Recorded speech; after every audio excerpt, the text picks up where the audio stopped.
কিন্তু নিজের বিজয় লাভের জন্য বাজিতে যা ইচ্ছে তাই রেখে দেওয়া কি উচিত কাজ? কখনোই নয়। নিজের হারানো সম্মান, নিজের হারানো সম্পত্তি, নিজের হারানো অধিকার ফিরে পাওয়ার শুধু একটাই পথ রয়েছে, আর তা হলো পুরুষার্থ, দ্যুতক্রিয়া নয়। যে মানুষ নিজেই হেরে গেছে, নিজেই নিজের জয়লাভ করার জন্য অন্য কাউকে কিভাবে বাজিতে রাখতে পারে? এ হলো সম্পূর্ণরূপে অনুচিত। অনেক সময় অনেক ধন লাভ করার জন্য, অনেক সম্পত্তি লাভ করার জন্য আমরা নিজের আসল ধন, আমাদের আপনজন, তাদেরকে হারিয়ে ফেলতেও প্রস্তুত হয়ে যাই। এটা একেবারেই উচিত নয়। যত বড়ই সংকট আসুক না কেন, আমাদের আপনজনদের আমাদের সাথেই রাখা উচিত। নিজের বিজয়ের জন্য ওনাদের বাজি রাখা ঠিক নয়। এই ভুল কেউ একজন করেছেন, আপনি তা ভুলেও করবেন না। রাধা রাধা। নারী জন্মসূত্রে কারোর কন্যা, ধর্মসূত্রে কারোর পত্নী, আর কর্মসূত্রে কারোর মা।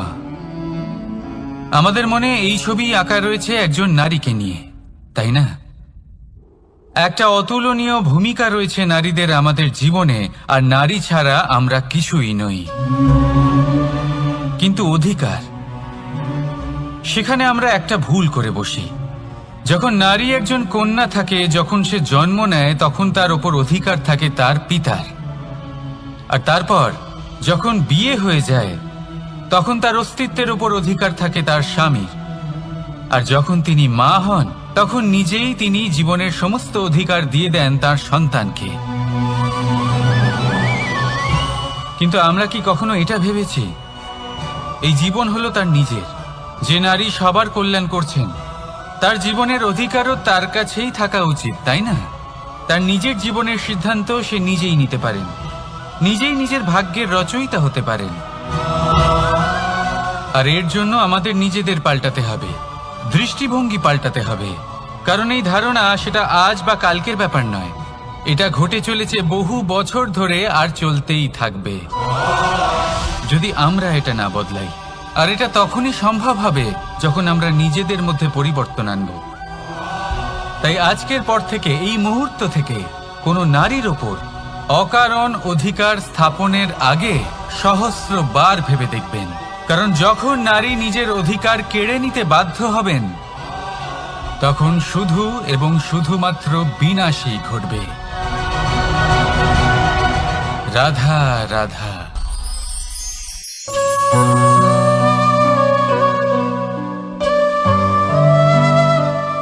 নারী,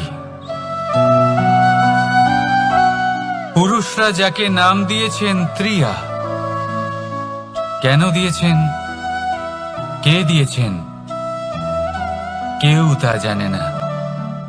কথায় আছে, পুরুষরা ভাবেন যে ত্রিয়া, ভাবেন একরকম, বলেন অন্য কিছু, আর করেন অন্য কিছুই।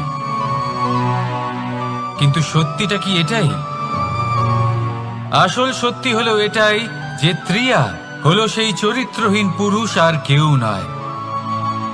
সেই পুরুষ যারা নারীকে বলেন যে আপনি হলেন মা, আপনি হলেন দেবী, আপনি হলেন বোন।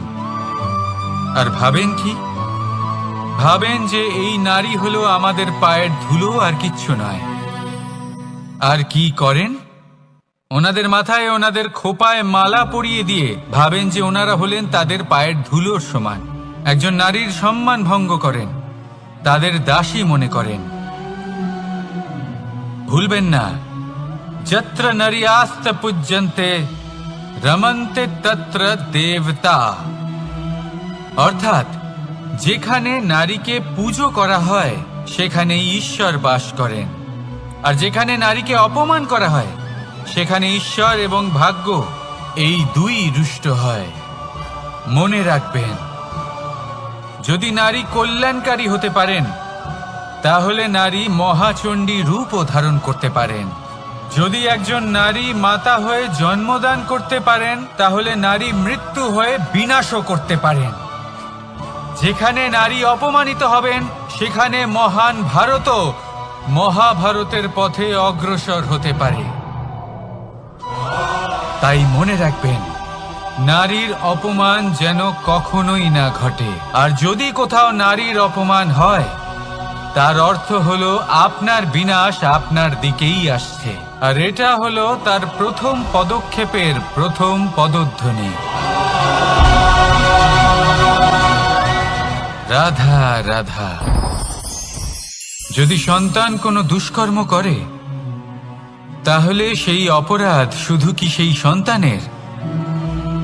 না, যদি সন্তান দুষ্কর্ম করে তাহলে অপরাধী তার মাতা পিতাও, যারা পুত্রমোহর কারণে সেই অনুচিত কাজে তাকে বাধা দেননি। অপরাধী হলেন তার পিতামহ, যিনি নিজের কর্তব্যবোধের কারণে নিজের পরিবারের যত্ন নেননি, যিনি সন্তানকে কখনো শাস্তি দেননি। অপরাধী হলেন তার সেই গুরুও, যিনি নিজের শিষ্যের সেই দুষ্কর্ম দেখেও তাকে প্রতিহত করতে পারেননি। একজন হবু রাজার কর্তব্য হলো নিজের প্রজার কাছে সে যেন এক উদাহরণ প্রস্তুত করতে পারে। কিন্তু যদি এত অনুচিত উদাহরণ প্রস্তুত হয়ে থাকে, তাহলে মা বাবার, বাড়ির বয়োজ্যেষ্ঠদের কর্তব্য হলো ওনারা যেন সেটা সেখানেই থামায়, হয় ভালোবেসে নয়তো শাস্তি দিয়ে। যদি না থামানো হয়, তাহলে মহাভারত অবশ্যম্ভাবী। অনেক ব্যক্তির মনে একটা প্রশ্ন জাগে আমাকে আর রাধাকে নিয়ে। বলেন যে, না আমি আর রাধা একসাথে থাকি, না আমাদের বিয়ে হয়েছে, আমি এখানে দ্বারকাতে ও ওখানে বর্ষণাতে, তাও এত ভালোবাসা কি করে? এ কেমন সম্পর্ক? আমি তাদের একটা সহজ কথা বলতে চাই। আপনি কখনো আয়নার দিকে দেখেছেন? নিজের দুই চোখের দিকে তাকিয়ে জিজ্ঞাসা করুন, এই দুই চোখ একসাথে কেন বন্ধ হয়, একসাথে কেন খোলে, একসাথে কেন ঘুমোয়, একসাথে কেন কাঁদে? আজীবন কোনো এক মানুষের সাথে সম্পর্ক রাখা অবশ্যই সম্ভব, তাদের সাথে দেখা না করে। আমার আর রাধার ভালোবাসাও কিছুটা এরকমই, আর কিছুটা এরকমই হয় ভালোবাসা দুই নয়নের মতো, যারা কখনোই মিলিত হবে না, কিন্তু চিরকালের জন্য একসাথে জুড়ে থাকবে। এই অনুভূতি নিঃস্বার্থ হয়, আর এই নিঃস্বার্থ ভালোবাসা আপনাকে আনন্দের পথে অগ্রসর করে। জীবনে সবসময় নিঃস্বার্থভাবে ভালোবাসুন, শুধুমাত্র আনন্দই পাবেন। তাহলে আসুন আমার সাথে নিঃস্বার্থভাবে ভালোবেসে বলুন, রাধা রাধা। মানুষ, কোন ব্যক্তির নির্মাণ হয় কিভাবে?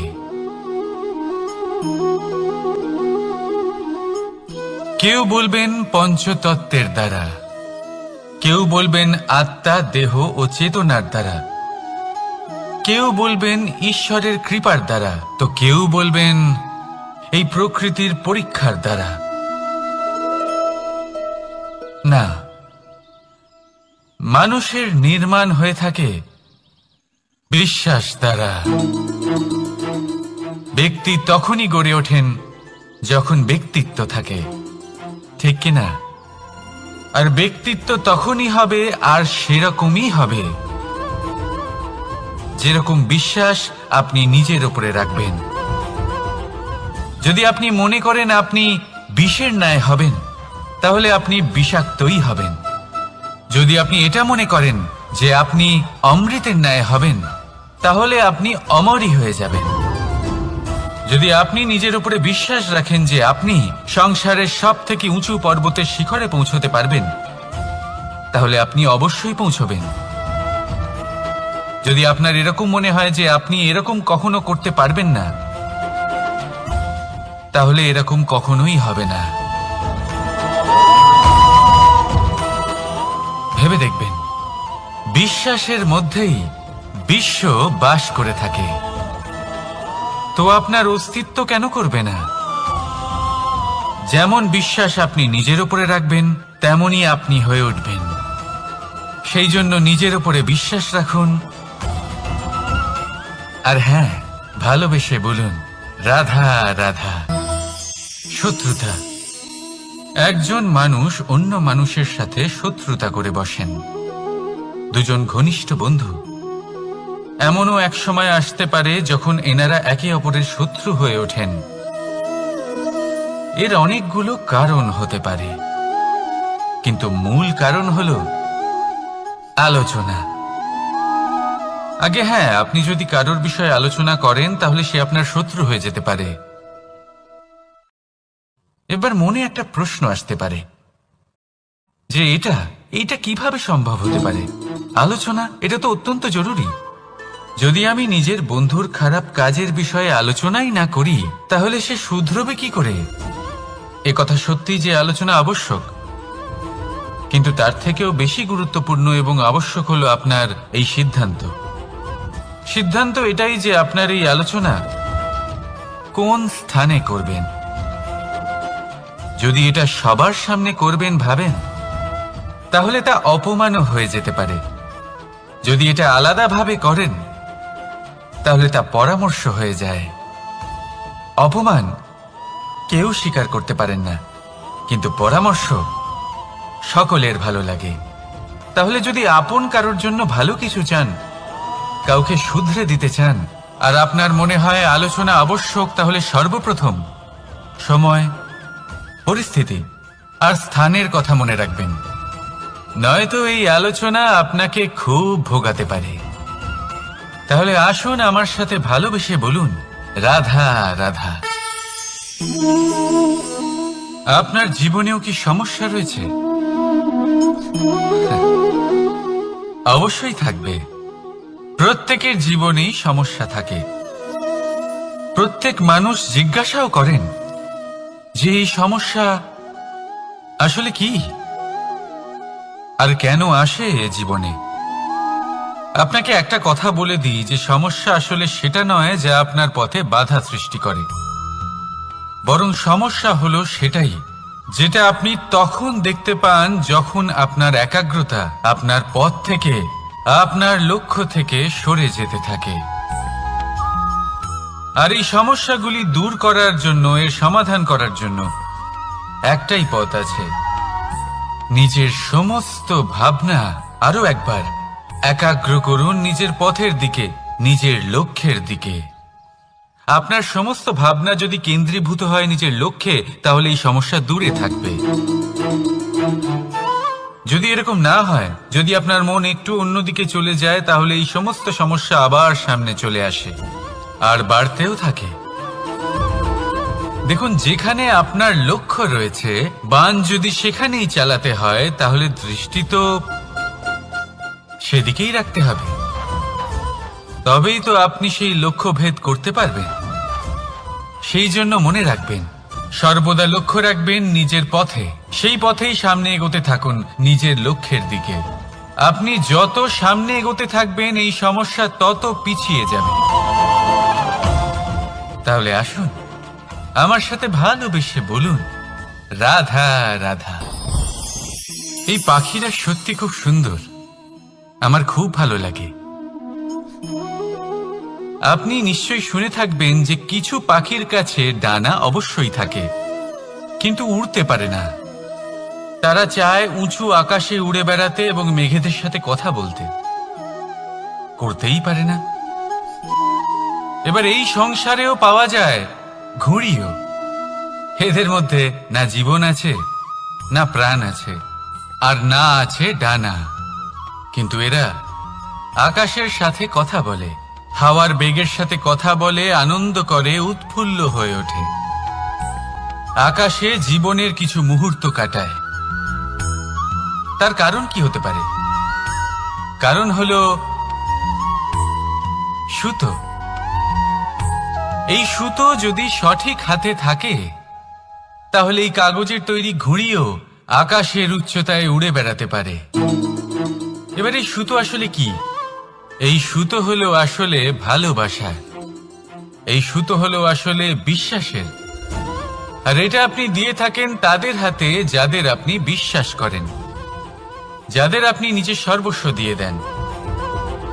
ভেবে দেখুন, এই ভালোবাসা আর বিশ্বাসের সুতো আপনি যদি সঠিক মানুষের হাতে দিয়ে দেন, তাহলে আপনি অনেক উচ্চতায় উঠতে পারবেন, আকাশের উচ্চতায় উড়ে বেড়াতে পারবেন, মেঘের সাথে কথা বলতে পারবেন, পাখিদের মতো উড়তে পারবেন, যা ইচ্ছে তাই করতে পারবেন। শুধু এই মানুষ সঠিক হতে হবে, এমন একজন মানুষ যার মনে আপনার জন্য ভালোবাসা রয়েছে, এমন এক মানুষ যার মনে কোনো স্বার্থ নেই, যিনি পরোপকারী, এমন একজন ব্যক্তি যিনি আপনার অস্তিত্বকে বাইরে নিয়ে আসতে পারবেন, তাকে উজ্জ্বল করে তুলবেন। তাহলে ভালোবাসুন, আনন্দ করতে থাকুন, আর এই আনন্দ সহকারে বলুন, রাধা রাধা। আমরা সকলে এমন ব্যক্তির সাথে থাকতে চাই যারা খুব মিষ্টি কথা বলেন, যাদের ব্যবহার আমাদের ভালো লাগে, যারা দেখতে সুন্দর হন, যাদের আমরা পছন্দ করি। আর সবসময় এমন ব্যক্তির থেকে দূরে থাকতে চেষ্টা করি যাদেরকে আমরা পছন্দ করি না, যাদের কথা আমাদের খারাপ লাগে, যাদের কথা একটু কঠোর হয়। আমরা সবসময় চেষ্টা করি এদের থেকে দূরে থাকার, ঠিক কিনা? কিন্তু যদি বাস্তবটা দেখি, তাহলে এই কঠোরতা জীবনে শান্তির প্রলেপ দেয়। ওষুধও একটু কড়াই হয়, কিন্তু এ কি করে? আমাদের সুস্থ করে তোলে। ঠিক সেইভাবেই ভালোবাসার এই অধ্যায় একটু কঠিন, একটু কড়াও মনে হতে পারে, কিন্তু এর ফল সবসময় আপনাদের স্বাস্থ্যের পক্ষে ভালোই হয়। সেই জন্য যদি কেউ আপনার নিন্দে করে, আপনাকে কড়া কথা শোনায়, আপনার ব্যাপারে আলোচনা করে, তার মানে এটা নয় যে সে আপনার শত্রু। হতে পারে তিনি আপনার বন্ধু হন, আপনার জন্য ভালো চান, আপনাকে শুধরে নিতে চান, আপনার মধ্যে কোনো পরিবর্তন দেখতে চান। সেই জন্য কখনো কারোর কথা শুনে বা কাউকে দেখে প্রাথমিকভাবে এই সিদ্ধান্ত নেবেন না যে তিনি আপনার শত্রু হন নাকি আপনার বন্ধু হন।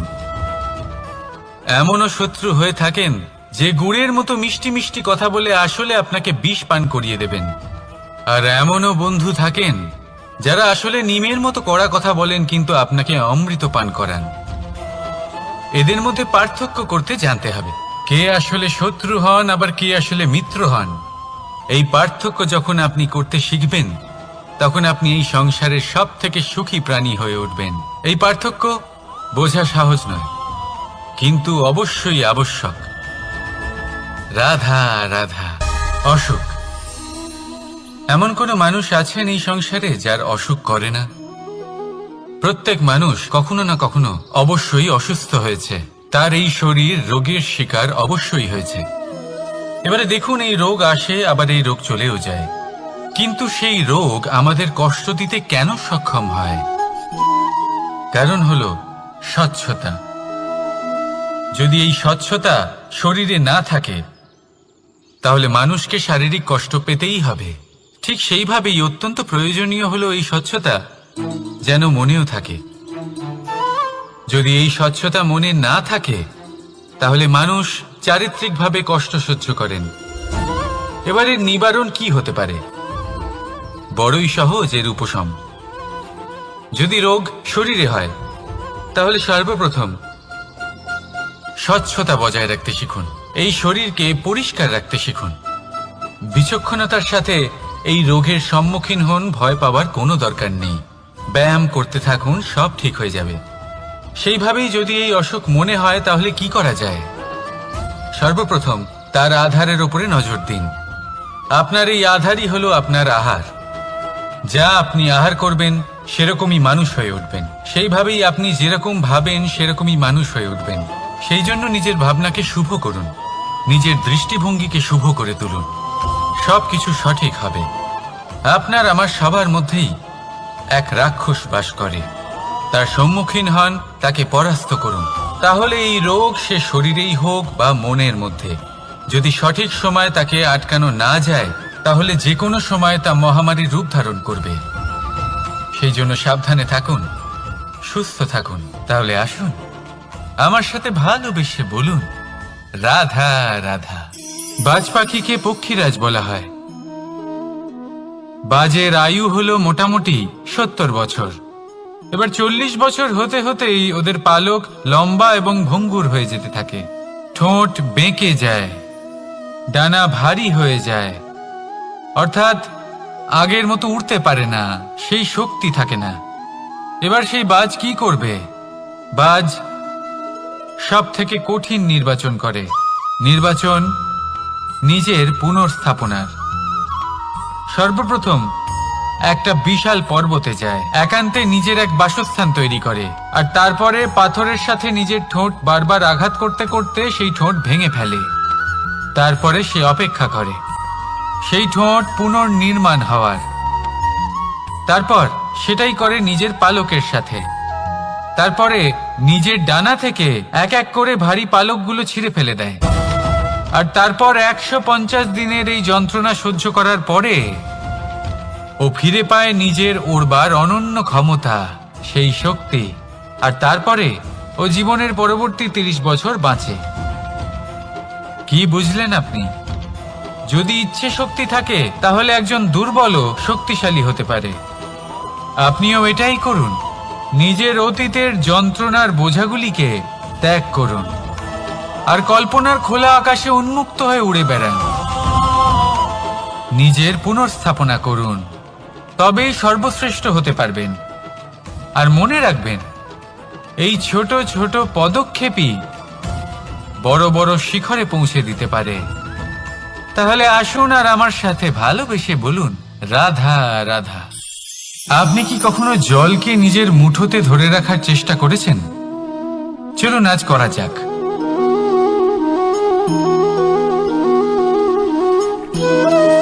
যদি আপনি নিজের মুঠো জোরে বন্ধ করেন, জল ধরে রাখতে পারবেন না।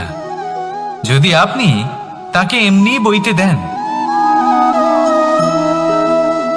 তাহলে ও নিজের পথ নিজেই করে নেবে আর আপনার হাতেও থেকে যাবে।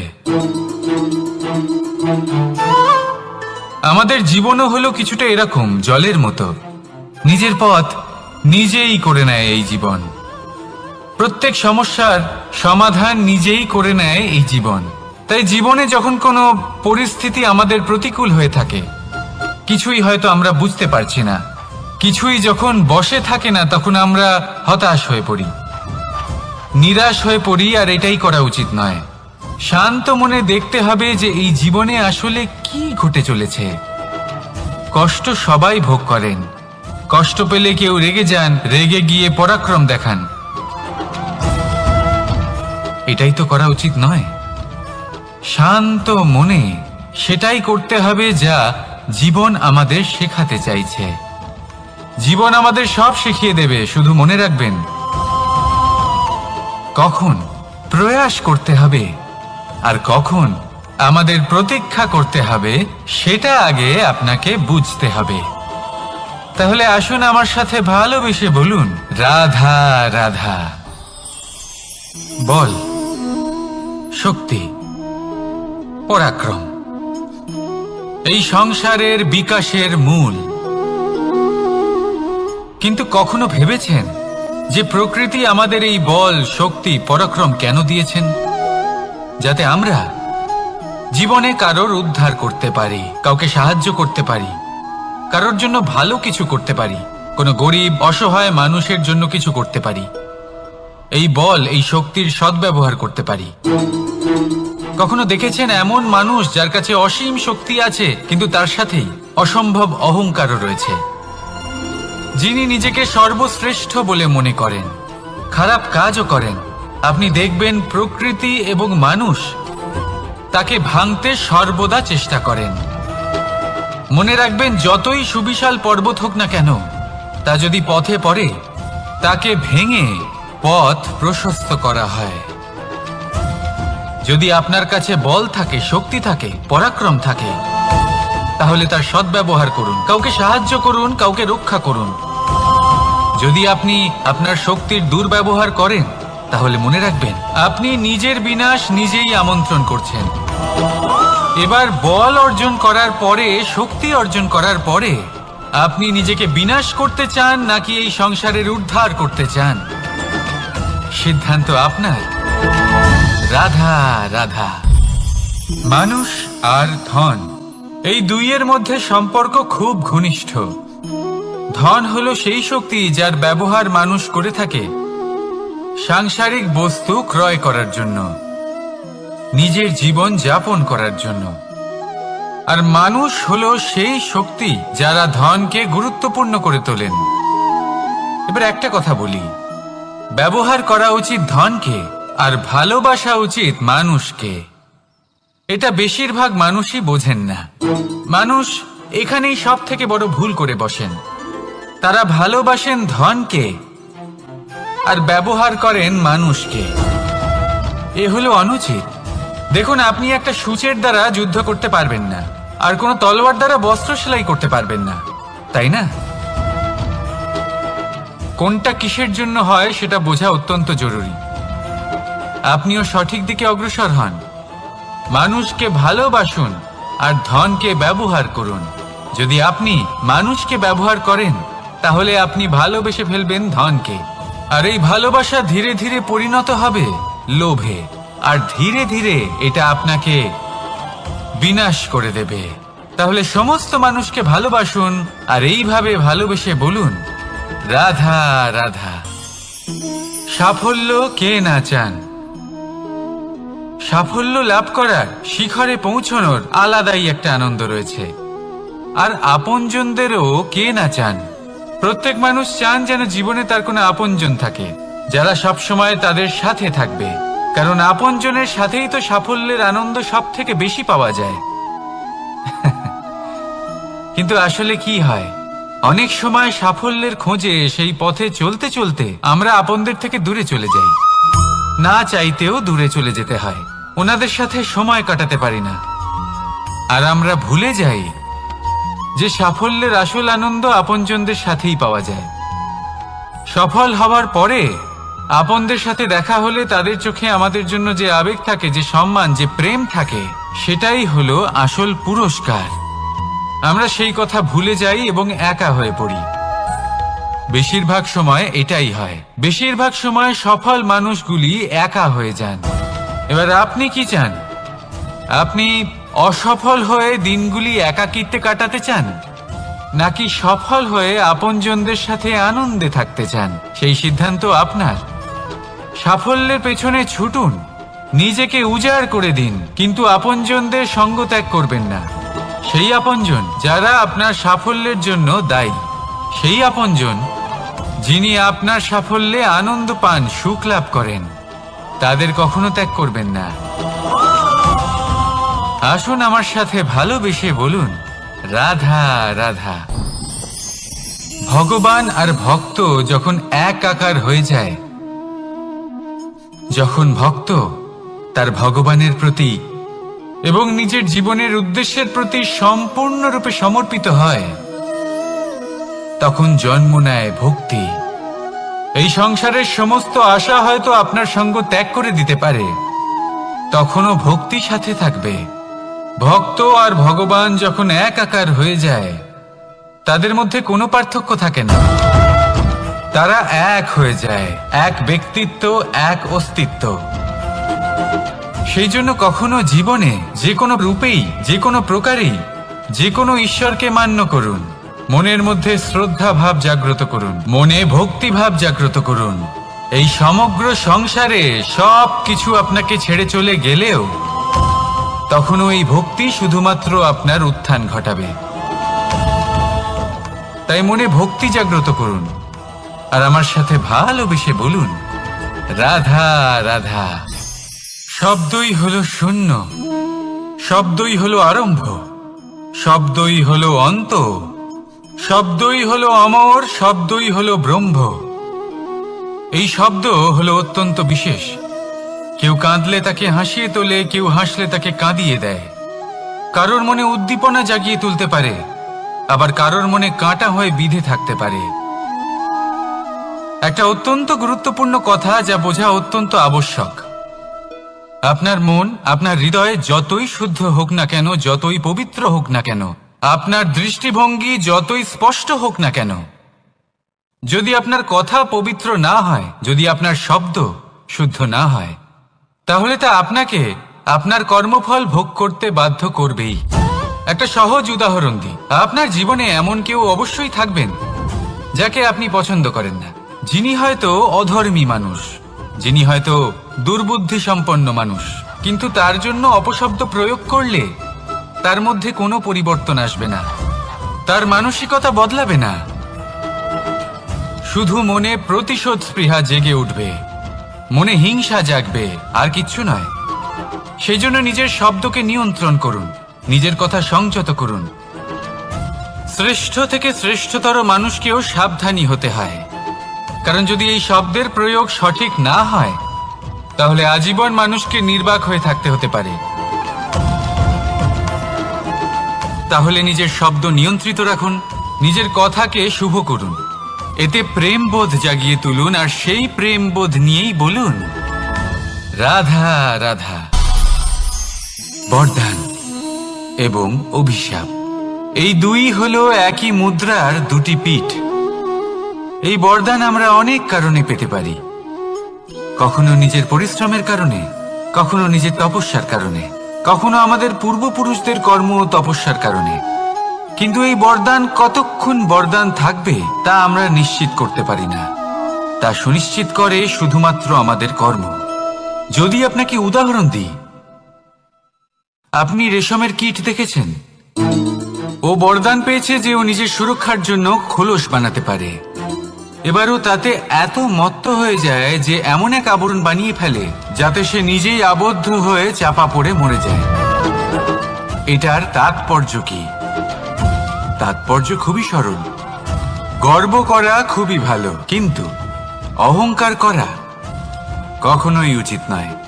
যদি অহংকার মনের মধ্যে প্রবেশ করে তাহলে এই বরদান অভিশাপে পরিণত হতে সময় লাগে না। আর যদি কর্মশ্রেষ্ঠ হয় তাহলে অভিশাপও বরদানে পরিণত হয়। তাহলে আসুন শ্রেষ্ঠ কর্ম করুন আর আমার সাথে ভালোবেসে বলুন রাধা রাধা। সুখ, দুঃখ, মৃত্যু, মহামারী এগুলো কখনো বলে আসে না, আবার জিজ্ঞাসা করেও আসে না। এমনই হয় দ্রুত ক্রীড়ার এই খেলায়। এক কারাগারের মতো, একটা মাকড়সার জালের মতো। যেমন একটা মাকড়সার জাল একটা পোকাকে নিজের দিকে আসতে আকর্ষিত করে নিজের চমকের দ্বারা, নিজের গঠন দ্বারা, সেরকমই দ্রুত ক্রীড়ার এই খেলা মানুষকে নিজের দিকে আসতে প্ররোচিত করে। শেষে গিয়ে মানুষ আটকা পড়ে। পার্থক্য শুধু এটাই, যখন এক পোকা এই জালে জড়িয়ে পড়ে তখন সে তার প্রাণ হারায়। মানুষ যখন এই দ্রুত ক্রীড়ায় আকর্ষিত হয় সে নিজের মান, নিজের ধন সব কিছু হারায়, নিজের বিবেক হারিয়ে ফেলে। কিন্তু আপনি আপনার বিবেক কখনোই হারাবেন না। যদি আপনার মনে লোভ চলে আসে আপনি লোভী হয়ে ওঠেন। যদি আপনি দ্রুত ক্রীড়ার এই খেলায় আটকা পড়েন তাহলে মনে রাখবেন এই খেলা থেকে ফিরে আসা প্রায় অসম্ভবই বলা যায়। নিজের বিবেক কখনো হারাতে দেবেন না, কারণ বিনাশ আসার প্রথম লক্ষণ হলো বিবেকের বোধ চলে যাওয়া। এই প্ররোচনায় কখনো পা দেবেন না। আর আমার সাথে ভালোবেসে বলুন রাধা রাধা। বিজয়,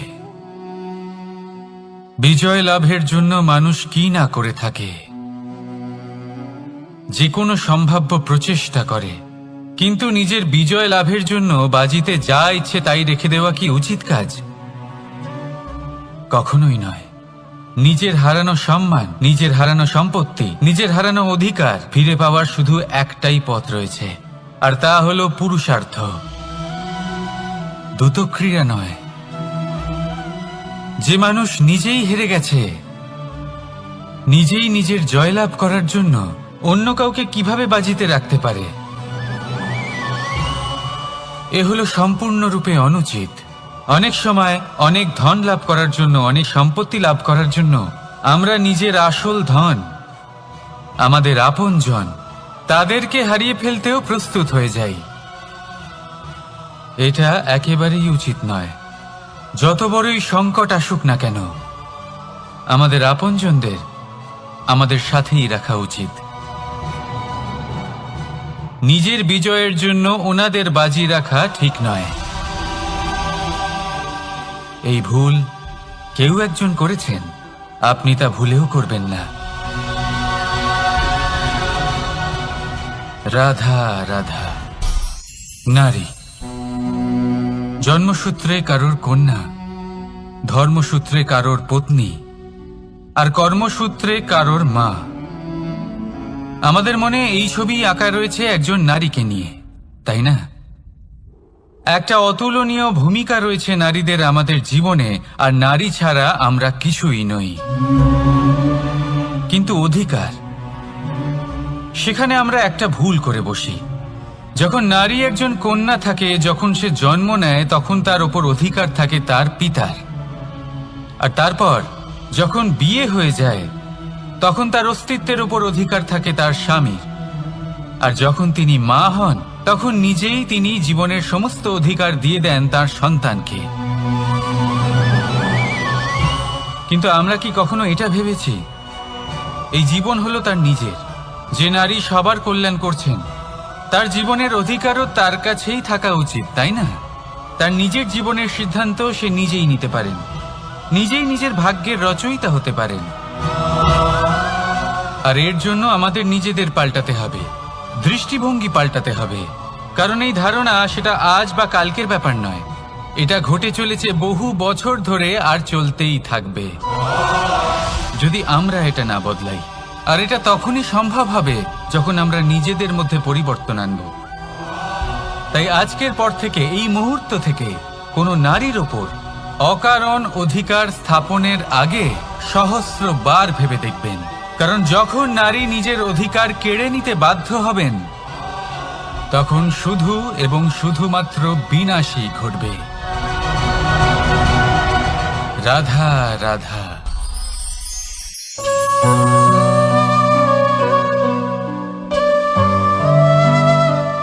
নারী, পুরুষরা যাকে নাম দিয়েছেন ত্রিয়া, কেন দিয়েছেন, কে দিয়েছেন, কেউ তা জানে না। কথায় আছে, পুরুষরা ভাবেন যে ত্রিয়া, ভাবেন একরকম, বলেন অন্য কিছু, আর করেন অন্য কিছুই। কিন্তু সত্যিটা কি এটাই? আসল সত্যি হলো এটাই যে ত্রিয়া হলো সেই চরিত্রহীন পুরুষ, আর কেউ নয়। সেই পুরুষ যারা নারীকে বলেন যে আপনি হলেন মা, আপনি হলেন দেবী, আপনি হলেন বোন। আর ভাবেন কি? ভাবেন যে এই নারী হলো আমাদের পায়ের ধুলো, আর কিচ্ছু নয়। আর কি করেন? ওনাদের মাথায়, ওনাদের খোপায় মালা পরিয়ে দিয়ে ভাবেন যে ওনারা হলেন তাদের পায়ের ধুলোর সমান। একজন নারীর সম্মান ভঙ্গ করেন, তাদের দাসী মনে করেন। ভুলবেন না, যত্র নারীয়াস্ত পূজ্যন্তে রমন্তে তত্র দেবতা। অর্থাৎ যেখানে নারীকে পুজো করা হয়, সেখানে ঈশ্বর বাস করেন। আর যেখানে নারীকে অপমান করা হয়, সেখানে ঈশ্বর এবং ভাগ্য এই দুই রুষ্ট হয়। মনে রাখবেন, যদি নারী কল্যাণকারী হতে পারেন, তাহলে নারী মহাচণ্ডী রূপও ধারণ করতে পারেন। যদি একজন নারী মাতা হয়ে জন্মদান করতে পারেন, তাহলে নারী মৃত্যু হয়ে বিনাশও করতে পারেন। যেখানে নারী অপমানিত হবেন, সেখানে মহান ভারতও মহাভারতের পথে অগ্রসর হতে পারে। তাই মনে রাখবেন, নারীর অপমান যেন কখনোই না ঘটে। আর যদি কোথাও নারীর অপমান হয়, তার অর্থ হলো আপনার বিনাশ আপনার দিকেই আসছে। আর এটা হলো তার প্রথম পদক্ষেপের প্রথম পদধ্বনি। রাধা রাধা।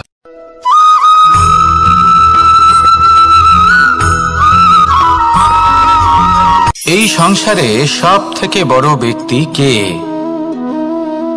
আপনি বলবেন, এ কেমন ধরনের প্রশ্ন? কিন্তু এটা হলো সবথেকে উচিত প্রশ্ন।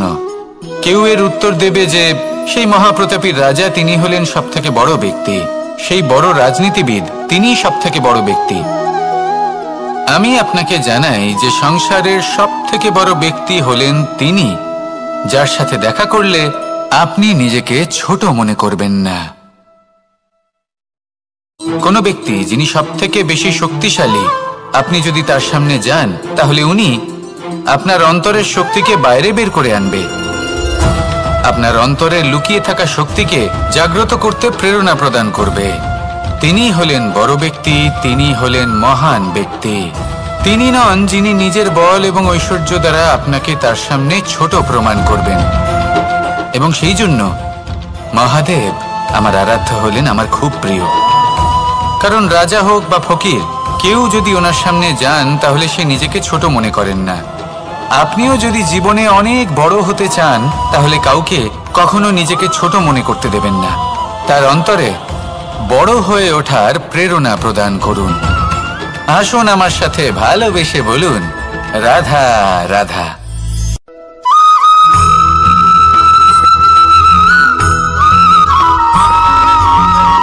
জীবন কিসের উপর নির্ভরশীল?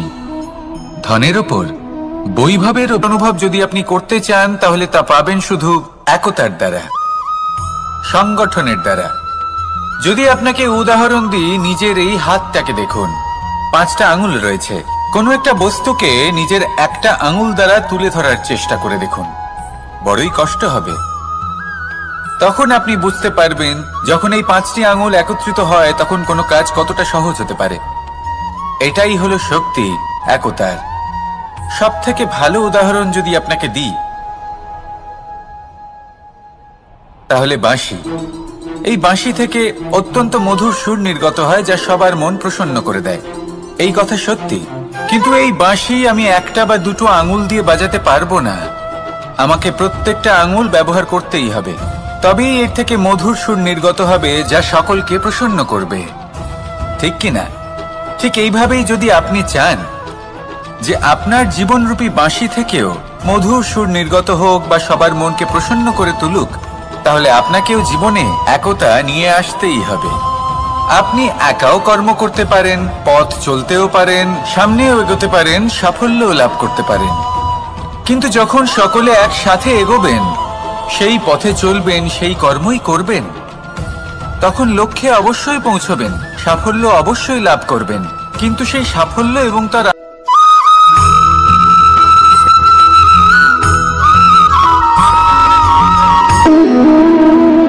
সম্পর্ক হলো আমাদের জীবনের একটি আধার।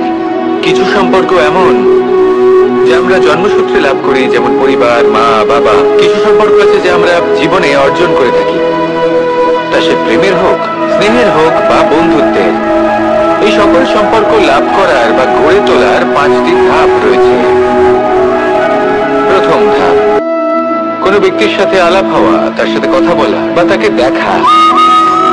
দ্বিতীয় ধাপ, সে ব্যক্তিকে আমাদের ভালো লাগা। তৃতীয় ধাপ,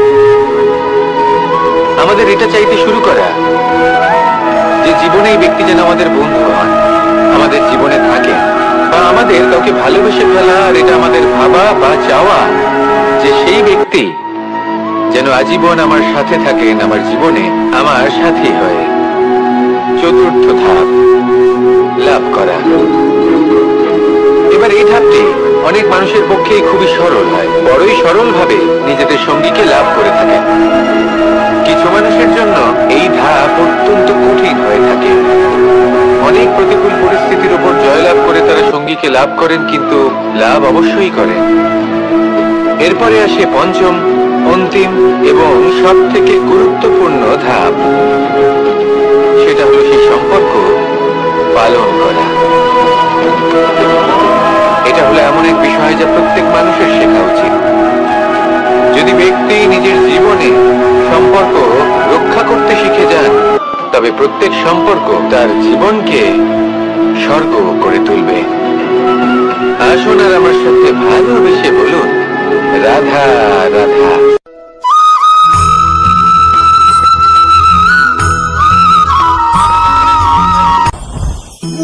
জীবনে কিছু শেখা অত্যন্ত গুরুত্বপূর্ণ। এবার কি কি শিখতে হবে সেই সব শেখানোর জন্য অনেক শিক্ষক রয়েছেন, কিন্তু কি শিখবেন না আর কি করবেন না এটা আমাদের নিজের অভিজ্ঞতা দিয়ে শিখতে হয়। কিন্তু তার মানে এটা নয় যে যদি আপনাকে শিখতে হয় যে আগুনের তাপ কতটা, আপনাকে আগুনের মধ্যে হাত দিতে হবে। না, অন্য কারোর অভিজ্ঞতা দ্বারাও শিখতে পারেন। প্রশ্ন শুধুমাত্র একটাই যে আপনি কি শিখতে চান নাকি চান না। যদি আপনি এটাই ভাবেন যে আমি শুধুই নিজের অভিজ্ঞতা দ্বারাই শিখতে চাই, তাহলে জীবনকাল ছোট মনে হবে, অনেক কিছুই শিখতে পারবেন না। তাই নিজের সাথে সাথে বড়দের অভিজ্ঞতা দ্বারাও শেখা শুরু করে দিন। এই সংসারের অভিজ্ঞতা দ্বারা শিখতে শুরু করে দিন। আর এটা নিশ্চিত রূপে শেখা আবশ্যক যে কখন কি করবেন না, কোথায় থামতে হবে আর কোথায় থামবেন না। তাহলে আসুন আর আমার সাথে ভালোবেসে বলুন, রাধা রাধা।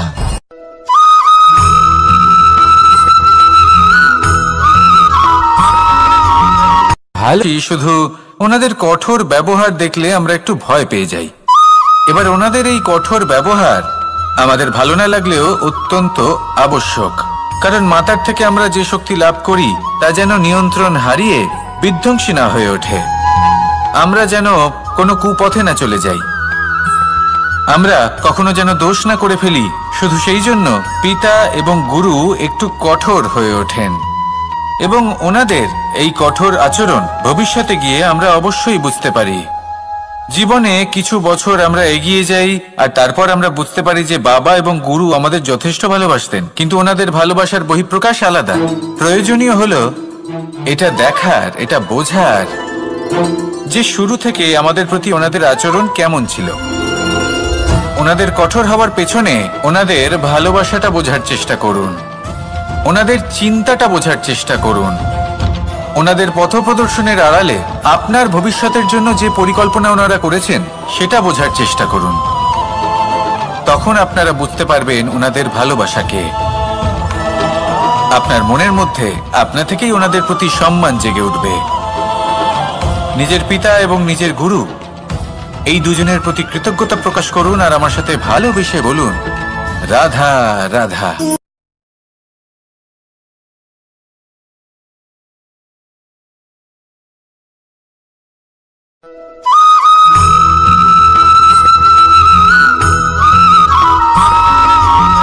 পঞ্চতত্ত্বের মধ্যে দ্বিতীয় তত্ত্ব হল ধরণী, ভূমি, যাকে আমরা ধরণী মাতা বলি।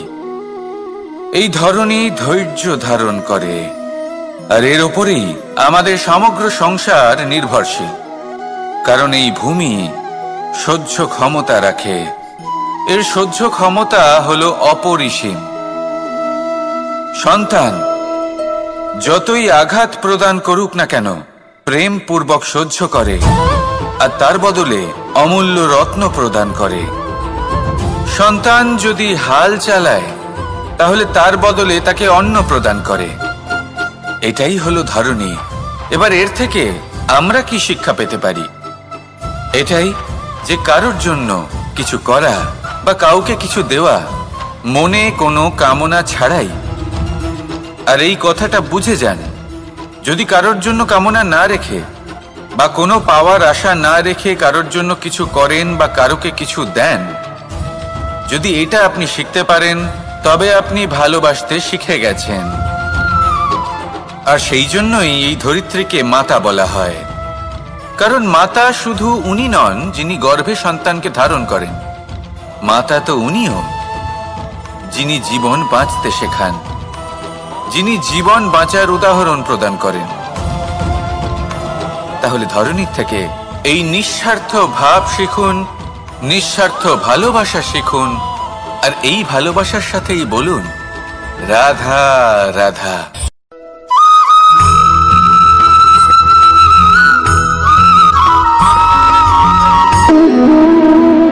সম্পর্ক হলো আমাদের জীবনের একটি আধার। কিছু সম্পর্ক এমন যা আমরা জন্মসূত্রে লাভ করি, যেমন পরিবার, মা, বাবা। কিছু সম্পর্ক আছে যা আমরা জীবনে অর্জন করে থাকি। তা সে প্রেমের হোক, স্নেহের হোক বা বন্ধুত্বের। এই সকল সম্পর্ক লাভ করার বা গড়ে তোলার 5টি ধাপ রয়েছে। প্রথম ধাপ, কোনো ব্যক্তির সাথে আলাপ হওয়া, তার সাথে কথা বলা বা তাকে দেখা। দ্বিতীয় ধাপ, সে